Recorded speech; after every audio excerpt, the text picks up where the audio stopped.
All right, what we have here today is a D1 1978 Kawasaki Z1R. In particular, what we're looking at is the timing sight with reference to a most important aspect. That is this little fellow here. And it is your mechanical advance. What it does is it advances and retards in unison proportionate to increase of engine revolutions and decrease of engine revolutions. Now, if you have problems with either weakened springs may test okay cold whilst testing their tension, but it's when they heat up that the problem ensues. Weakness in springs shows up when the springs are hot. That's where they have problems retaining their correct spring tension when they heat up. So it's more likely that if you've got idling and erratic idling issues, you have a problem with your springs where they're not moving these throwout weights. Now there's a force during engine operation that comes from the center in an outwards direction. It's called centrifugal force, and the stronger that force with increase of revs, the further that these throwout weights move out in thus direction. Okay, got my drift? That's all relative. The correct throwout is all relative to that spring tension. Now, if they've been in there for a long time, you've got problems, because if they're weakened, it won't be satisfying its job proportionately.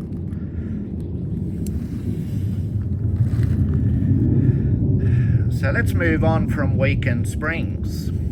Let's have a close look at this particular shaft. That shaft has two surfaces, there and there. You can see that they're both raised. This section in here is lower. These need to be lubricated properly. These need to be lubricated properly, especially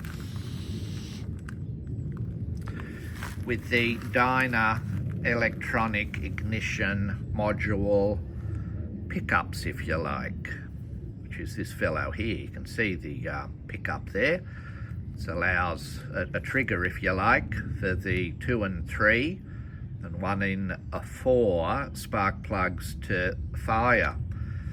Now that in there, that inner diameter, just try and only got one hand here, that inner diameter there rotates on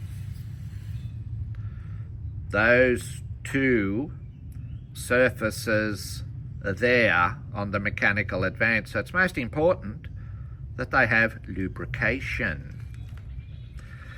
So they're to be greased, a little bit of grease in there so it sort of works. It's not too much, so it flings out and contaminates the contact breaker assembly. That's if you have points, or contaminates the pickup in the dyna electronic module concept. But they need to be lubricated so they rotate within that inner diameter I showed you previously.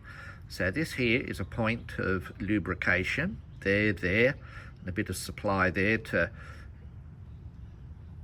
ease its way out, to walk its way out onto those surfaces, providing lubrication as time goes on. Lots of these that I look at are dry. And what does dryness create? It creates resistance, it creates drag, it adds tension to these, additional tension to these springs, and it accelerates wear. Wear on those two surfaces, accelerated wear and weakening of spring tension, which should also lubricate another point. That's the inner diameter. See that hole there where my thumb fingernail is pointing to? Inside there is another place that needs lubrication, and I'll show you the bolt that feeds through that point.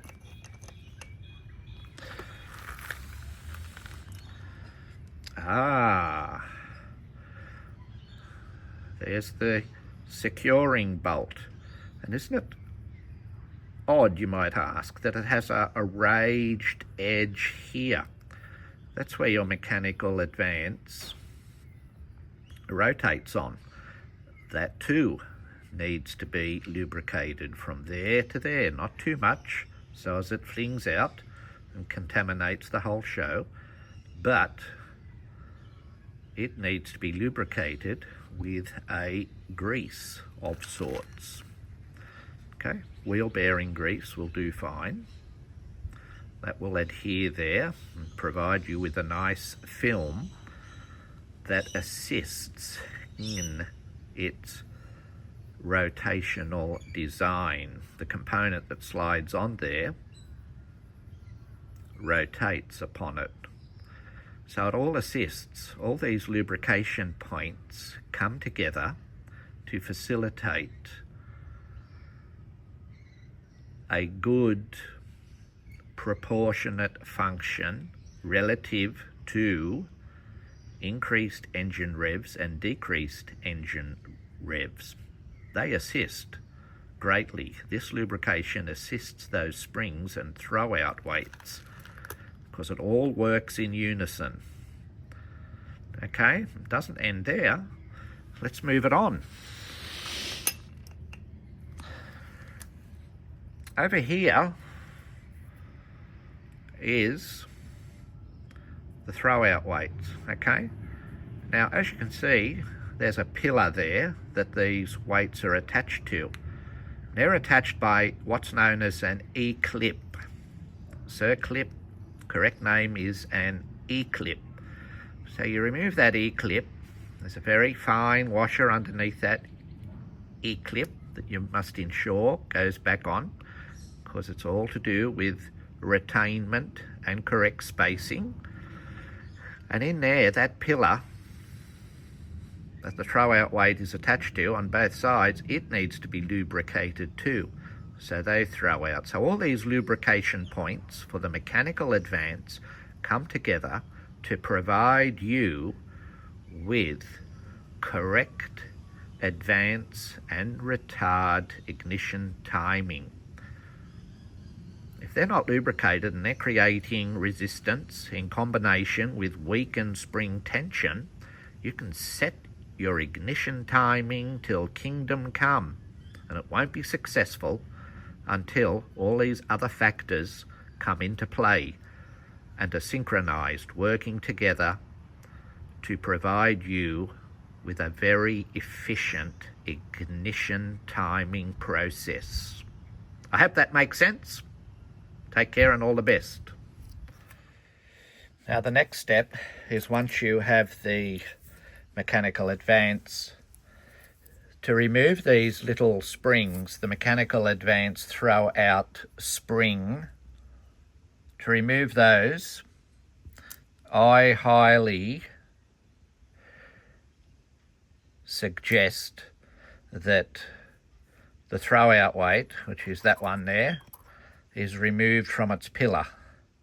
Now just there, you can probably see it moving. There's a very thin washer there down there already. So there's one there. The other one has been removed, which is that fellow there.